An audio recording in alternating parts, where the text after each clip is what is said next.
صلى الله عليه وسلم جلێکی لەبەرایە عایشە بۆمانەژێتەوە رضي الله عنه دایکمان أفرميت أن النبي صلى الله عليه وسلم صلى في خميصة لها أعلام فنظر إلى أعلامها نظرة فلما انصرف قال اذهبوا بخميصتي هذه إلى أبي جهم وأتوني بأنبجانية أبي جهم فإنها ألهتني آنفا عن صلاتي لكاتي نرجع بيغمبري خاصم آوادة سقريو بينوجي بيغمبري خاصة سلام چون بو بيه خۆزگا چایەکمان لێ بوو تەسویرێکمان لەبەر دەسا بوو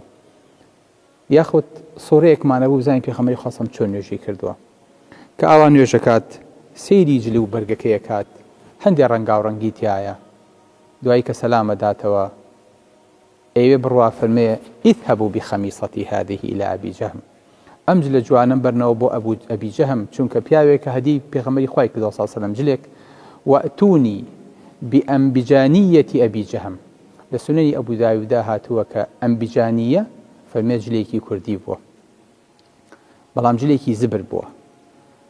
رنقاو رنقو عنعنو فنفنو شوازي كتيانا بوا كسرنج راب كيشه فالمي أم جل جوانك هدي كردوم دسي خوش بجليكي بو برنوا جليكي تري زبرن بو بين هلاي أووا چونك خريبو لنوجا كم بكا لحديثي كتير لك بخاري روايتك فالمي فأخاف أن تفتنني